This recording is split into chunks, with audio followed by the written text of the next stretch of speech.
This episode of the Reality Check podcast has been brought to you by my listeners, Patreons, and friends. If you'd like to find out more about how you can support the podcast and get some cool rewards, head over to patreon.com/ZachPPhillips.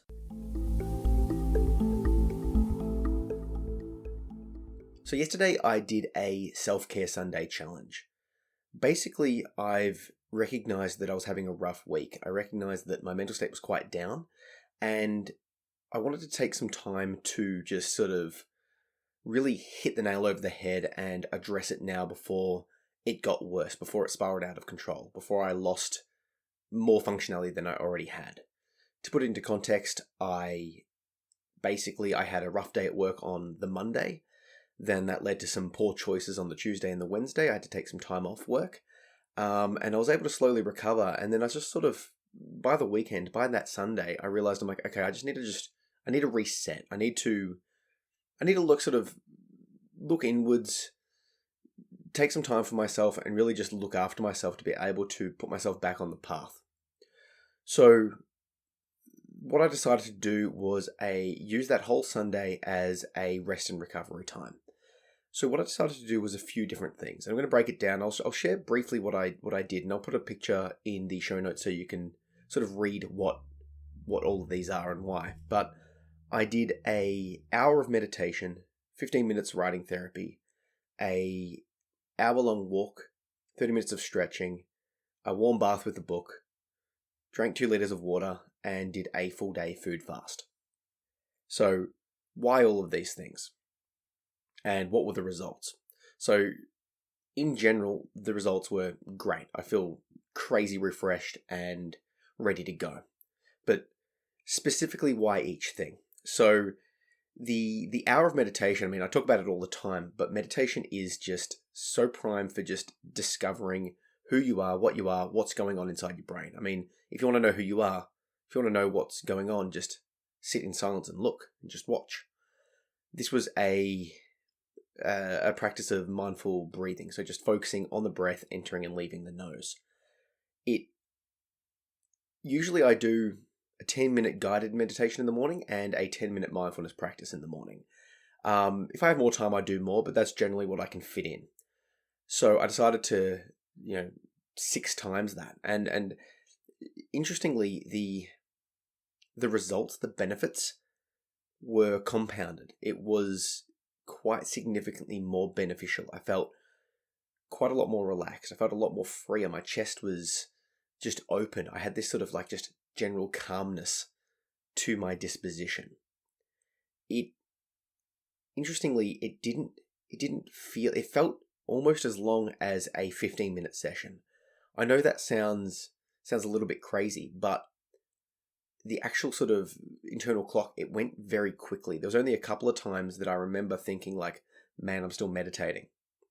And of course, when you're meditating, thoughts come up and you acknowledge them, and then you go back to the point of focus. In my case, it was the breath entering and leaving the nose.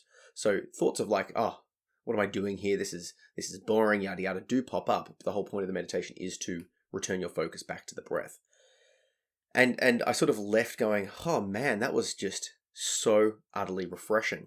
And it's taught me that there will be times that maintaining a daily practice is good, but going hard every so often, and by hard from a meditating perspective, it means just doing a longer session. There is a benefit to maintaining a daily practice, like any form of self-improvement, exercise, knowledge, all that sort of stuff.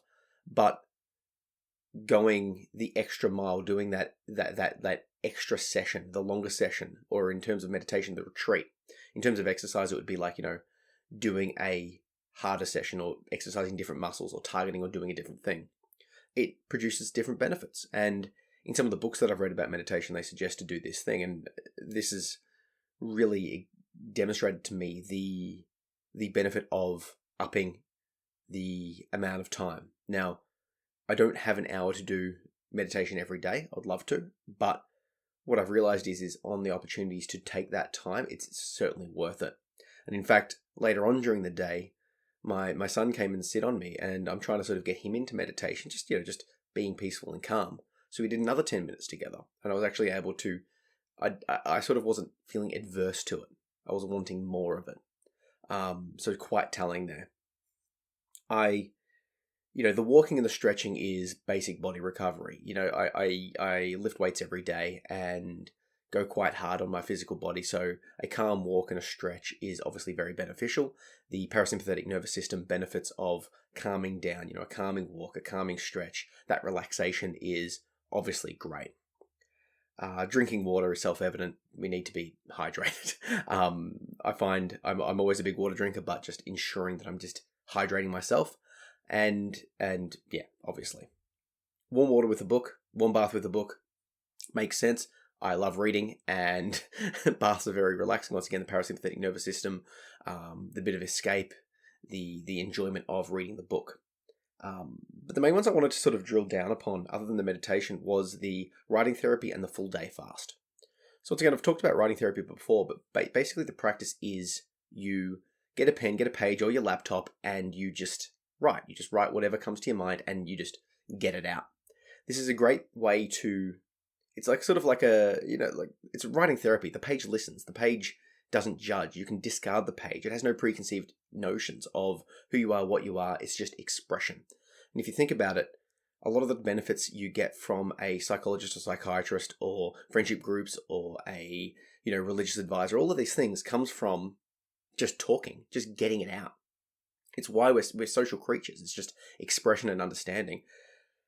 But there's some things that you don't want to share with other people, or that you feel you can't, or that the people that you're choosing to express it with are involved. So there's a lot of reasons why you might want to consider writing therapy. So for me, I'm able to get the stuff out of my brain onto the page that is too personal, is too hard, is confronting, is stuff that I'm not quite sure of, or it's just this free flow. Because once it's on the page, it's like it's out of you. You're exposing those demons to light and you're putting it on the page. And then I suppose the process afterwards, you can look back over it and see where you have been and sort of edit it for reality. So for example, if you make statements of, man, I am so terrible, I'm so bad, I'm so X, you can look back and go, well, no, I was feeling like that back then, but I'm not. That was a feeling, not a statement of fact. So I was able to do the 15 minutes of writing therapy, and it ended up being about 30 because I just sort of kept going. And it revealed a lot of things to me. I'm not going to go into depths of what the writing therapy showed me particularly. It's more the point that doing it allowed me to let go of some of the hang-ups of my past. The older I get, the sort of more I sort of go through this therapeutic process, the more I self-care, the more I sort of work on myself, the more issues from my past I'm seeing and I'm realizing. So a very small example was my son plays with... those like little cars that go on, little car games that are on a tube. I can't even remember the name, but they're like orange and Hot Wheels cars. And every time he plays with it, I would feel this funny sensation. And I realized that I've got this sort of mild trigger to Hot Wheels. And I couldn't work out why. But yesterday I looked at it and I realized, I'm like, oh, okay. And this memory of my past, of me sitting at some person's house, it was just if you follow with my father's history, it was just some derelict, drug addicted family with kids that they never looked after, and they had a decrepit old set of Hot Wheels toys. I was unaware of that. I didn't realize that, but through writing therapy and through this introspection, and then seeing my son play with it, me having this weird aversion for no reason, like I just couldn't work it out. I'm like, oh, okay, this makes sense now. So now from that lesson of the Hot Wheels, I go, okay, if I have a sort of a negative push, if I'm averse to something, that's something to inquire about, because there might be a little bit that I can unlock. Because now the thing is now that I've realized where this aversion to the Hot Wheels comes from, I can now go, oh, okay, and I can sit and play and enjoy it with my son, because it's like, I can sort of see why I feel like this. I can acknowledge it, I can let it go. But prior to the writing therapy, prior to the introspection, I just felt odd about it and I never liked it. It just felt odd and triggering. Something to consider. And it's taught me the lesson of introspecting when I feel that same feeling. It's given me that insight into future things, because I know there will be other things that I discover that have a similar feel to it. And the prime example for me now that I can recognize is like handyman work. I, for years, just pulled away from it. but now I can sort of see the connections there and why, and I'm sort of working on that as well. The one that I really wanted to go into is the full day fast. So I have this tendency, this sort of addictive personality. When I was heavily into alcohol and other things like that, I couldn't settle it just a little bit. I had to have it all, as in if you bought 1 bottle or 5 bottles or, a certain amount of a substance, it's like, I'm having it all. Doesn't matter how little, doesn't matter how much. And I found the same thing with food. If you give me a full plate that's like, really big, or a full plate that's really small, or a half full plate, no matter how much is on that plate, I will eat it all. My brother highlighted this fact to me, saying like, he recognized in himself that he would just eat the full plate, not think about it. But that's a bit funny when you think about it. You should really choose how much you eat. And that sort of sent me on this process like, oh my God, I do eat everything on my plate. And I eat really quickly. It's this sort of this family joke that it's just like you look away, look back, and all the food's gone. And this is how I've always been. This sort of just gorging, overconsumption, sort of panic feeling about food. And, this has led to, crash diets. It's led to mild issues of like bulimic-like behavior, like vomiting and stuff. Not enough to get like diagnosed, but definitely not nothing, right? Haven't been like that for years, but I've still got this issue around food, this fear of food running out, something's going on there. And, I've been reading more about traumatic pasts and all of these sort of things and speaking to people. And one story comes to mind. The basic connection is that if you had a traumatic, neglectful past, you're going to have issues with food because you don't know where your next meal is going to come from. Now, in my mum's house, I had enough food to eat all the time. In my dad's house, I didn't. So there's this contradiction there. So the reason I did a full day fast is because I want to show myself that I'm fine. That if I feel a little bit hungry, that's not a case to panic. It's not a case to run and scream and like freak out. It's fine. You're fine. I can last a day. And obviously I can last a day. It's not like logically I know that humans can survive for days and days and days without food. But the problem is fear and, trauma and all of these things. It leaves it's an irrational issue in your brain. I can look at these feelings and go, okay, well, logically I know I'm fine, but then there's this impulse to turn and eat. So the full day fast, having come out the other side of it, of course I was fine. I felt a bit hungry throughout the day and that sort of stuff. We're going to break it down a bit more, but I was fine. I woke up the next morning, had some food, we're all good. In fact, it made me feel a bit mentally sharper and it made my dreams more vivid. But beyond those sort of basic benefits, it showed me that I'm fine. I'm fine if I go hungry. It's fine to be hungry. Nothing bad happens because I'm safe and I'm fine. I'm an adult. It's all good. This might sound funny sort of talking to you, and people, I get this impression because I exercise, I look the way I do, I've got heaps of tattoos, the whole thing. People are like, yeah, you're fine, you're this, you're that, and they put all these judgments upon me. But the thing is they only see the external perspective of what I project. They only see what I am based on through their perceptions lens, right? Internally, I've got a lot of little issues like this that I'm sort of struggling with. So going on a full day fast, 1, it showed that I could. 2, it taught me that, yeah, I'm fine. Now, I'm going to do a self-care Sunday probably every Sunday, right?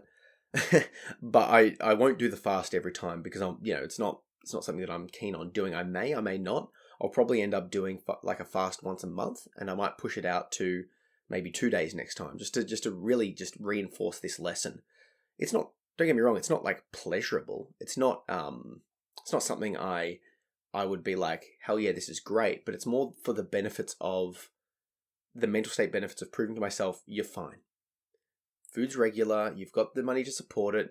Shops are open. Like you're good.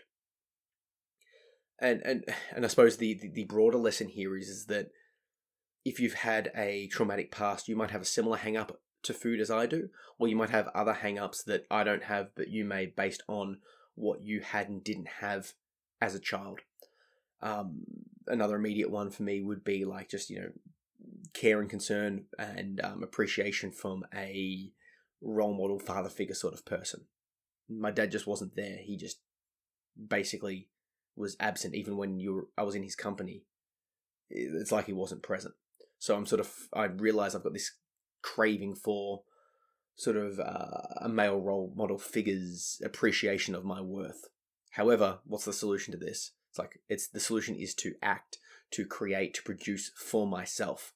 Not to get appreciation from some external source, it's to get that internal source. I recognize that now, but I'm still, once again, it's not a logical feeling. It's like, I want this father figure to love me.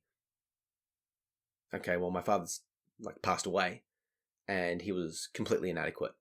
And now that I'm the adult, now that I'm the father, I have to provide that for myself and provide it for my son so that he never gets that. One of the interesting things I discovered with the writing therapy and just the introspection and all of the stuff that I did yesterday was to realize that a lot of my actions have been to not put the same issues into my son as what I've got, right? It's like my father's like, this is a lesson of what not to do. And then it's like, okay, but what about what I want? What do I actually want other than not to pass on trauma, not to repeat the cycle? What do I want for my son? What do I want? Okay, I recognize that beyond all of the stuff that's going on in my life, in my mind, I'm sort of doing the things that I wanted to do. It's by a different name, it's by a different way, but the online stuff that I'm doing, the self-help stuff that I'm doing, the fiction, the poetry, the creative works, the martial arts, all of the other little things even things I don't share, it's all relative to, there's an analogy or a simile to what I wanted to be when I was younger. And that has taught me that my son will be and do who he wants to be and do. And rather than push him down a path, obviously I'll suggest and make ideas and teach him what I think is right.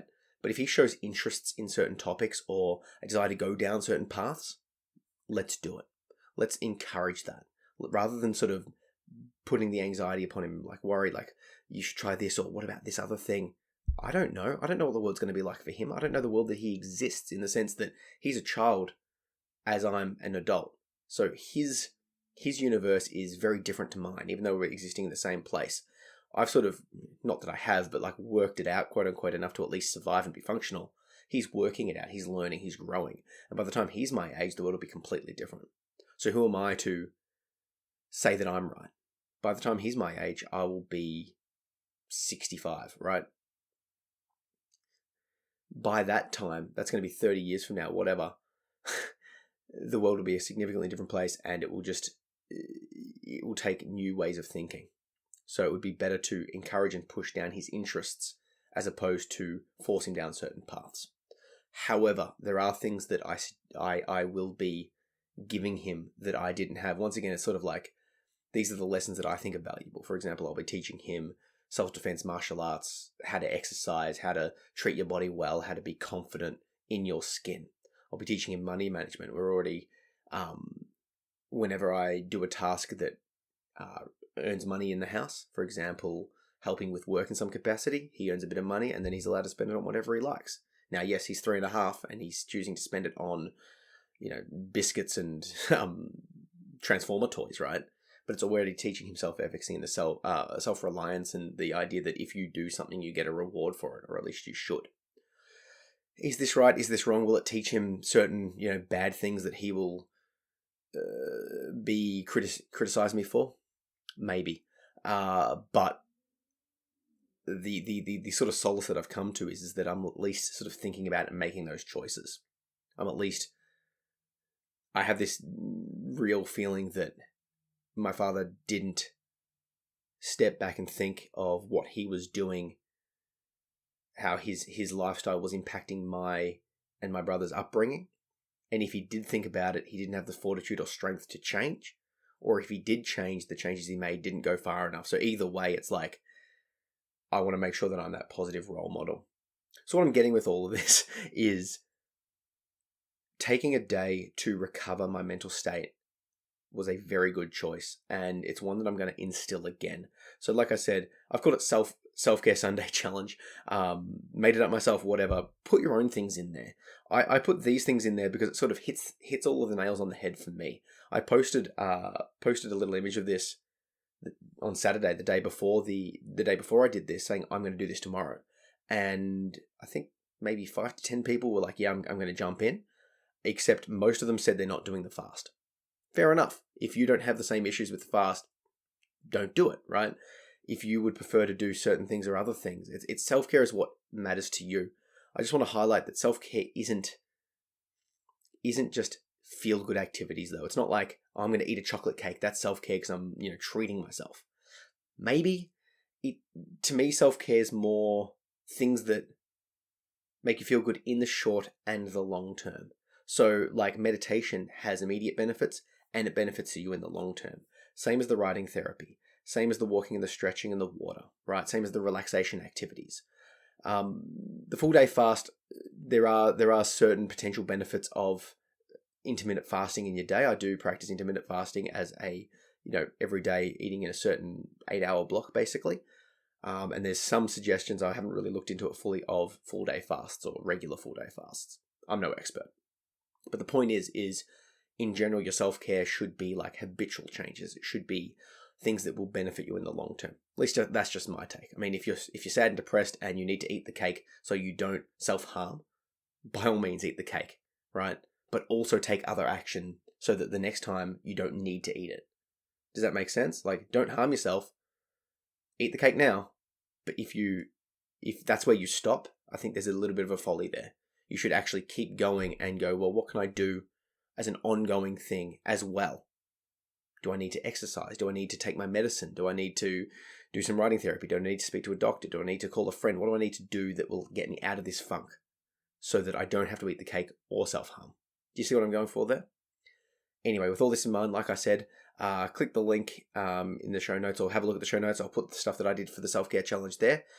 Let me know if you do it. Like, please, try it.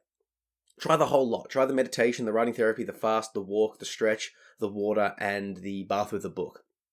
Spend a day doing that. Obviously, it doesn't have to be on a Sunday. I just chose Sunday because that's the day that sort of suits my timetable. But do it. Let me know what you think of it. Let me know how you go. If you struggled with any part of it, and if you made any changes or if you added anything in. Because I might make this I might go the full thing every Sunday. I might end up doing the full thing without the fast every Sunday. I'm not sure. Because the idea is self-improvement. The idea is to trend upwards. Remember, we do go up, we do go down, and that's okay. It's about keeping that upwards trend. Cheers.